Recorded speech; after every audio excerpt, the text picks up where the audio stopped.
İndiyə qədər Power BI-da müxtəlif tax hesablamaları hazırladıq, məlumatlarımızı analiz etdik. İndi isə reportlarımızı daha çevik və rahat idarə etmək üçün istifadə olunan filtr paneli haqqında danışacağıq. Filtr paneli məlumatları müxtəlif səviyyələrdə filtrləməyə imkan verir. Bunun sayəsində də istifadəçilər yalnız görmək istədiyi məlumatları görəcəklər və analiz edə biləcəklər. Filtr panelində bu hissədə yerləşir filtr paneli və 3 hissədən ibarətdir. Vizual səviyyəsində filtrləmə, page səviyyəsində filtrləmə və report səviyyəsində filtrləmə. Biz birinci vizual səviyyədən başlayacağıq. Vizual səviyyədə filtrləmə nədir? Yalnız seçdiyimiz bir vizuala filtri tətbiq eləmək üçün istifadə olunur. Yəni filtr digər vizuallara təsir eləmir və sadəcə seçdiyimiz vizualın məlumatlarını dəyişir.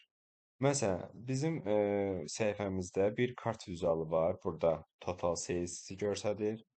Daha sonra table vizualımız var və bir column chartımız var. Burada product name'lərə uyğun ümumi satışlar görünür.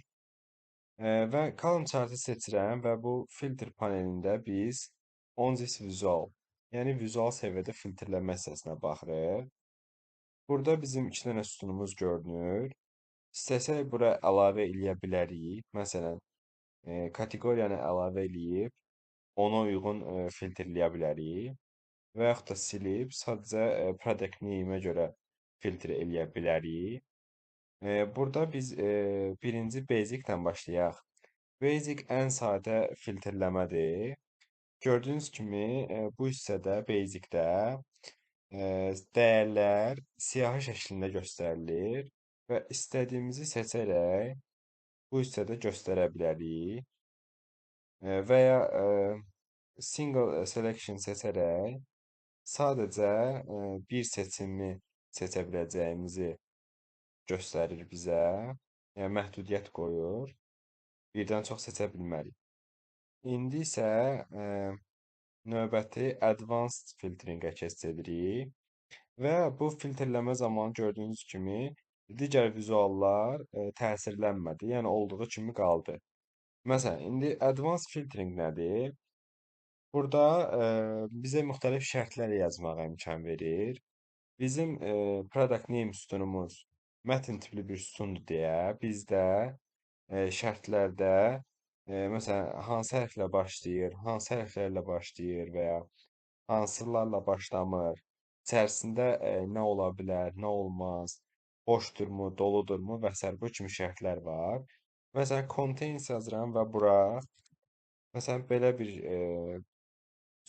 hərflərdən ibarət bir söz yazdım və bunu apply filtr etsəm, həmin bu hissə əgər sütun xanalarımızda varsa, ona uyğun dəyərlər görülmüş oldu burada.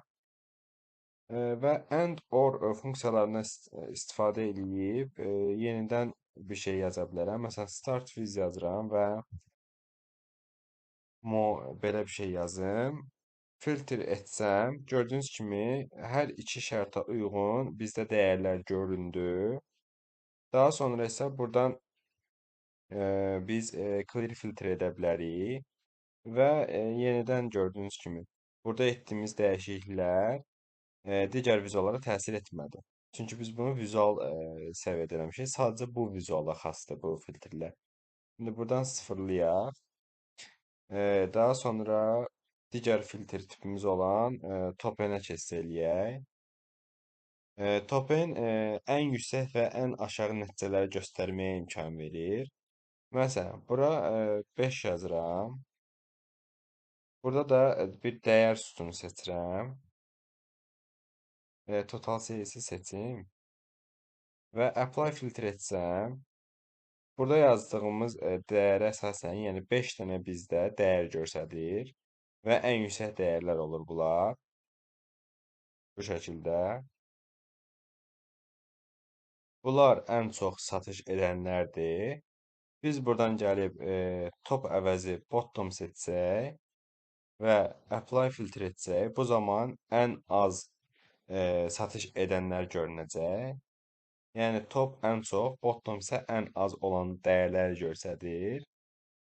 Və bu şəkildə vizual level filtri keçdik. İndi isə page level filtrə keçid eləyək. Bu cari səhifədə yerləşən bütün vizuallara eyni anda filtr tətbiq etmək üçün istifadə olunur. Yəni ki, burada tətbiq edəcəyimiz filtr nə qədər vizual varsa bu səhifədə hamısına təsir eləyəcək. İndi isə biz burada filters on this page ekranda boş bir yerə klik edəndə sadəcə bu gəlir, vizual seçilmədiyinə görə. Bu hissədə biz indi məsələn country sütununu əlavə eləyək buradan customers bölməlindən bura. Və məsələn Azərbaycan seçsəm, gördüyünüz kimi bütün vizuallar dəyişmiş oldu. Məsələn Fransanı seçirəm, səhifədəki bütün vizuallar təsirlənmiş oldu. Və biz burada indi top n yoxdur, çünki top n sadəcə vizual səviyyəsində işləyir. Çünki bir vizuala aid olur. Bir vizualda məsəl üçün deyirik ki, 5 dənə dəyəri göstər, amma digər filtr növlərində olmur. Advanced və basic sadəcə var. İndi bunları bayaqlar dedik, ona görə demirəm. Sadəcə page level filtrin nə olduğunu dedim. İndi isə bir keçid edək report filter level'ə. Report filter level bütün report səviyyəsində işləyir. Yəni nə qədər səhifəmiz varsa, burada etdiyimiz filtr hamısına tətbiq olunacaq. Məsələn, bir dənə də səhifə buradan əlavə eləyirəm və burada məsələn bir dənə kart vizualı əlavə eləyim. Məsələn, yenidən total measure ilə buradan total sales əlavə eləyim, qalsın. O görünsün. Eee, indi qayıdaq birinci səhifəmizə, buradakı filters pane-ə, əsas səhifəmizə. Burada filtr qalıbdı. Onu bir dənə silim. Aha. İndi burada ekrana klikləyirəm və all pages, yəni bütün report səviyyəsində filtrləməyə gəlirəm. Məsələn, buradan eee nə seçim? Hər hansısa bir sütunu seçəcəm buradan. Elə country-ni seçim, atıram bura və indi burada normalda 8749 yazılıb rəqəm kimi, yəni milyon kimi. Burada məsələn Fransanı seçsəm, həm bu səhifədə dəyişmiş olur, həm də bu səhifədəki dəyər də dəyişmiş olur və burada nə qədər vizual olsa fərqi yoxdur. Hamısı dəyişmiş olacaq.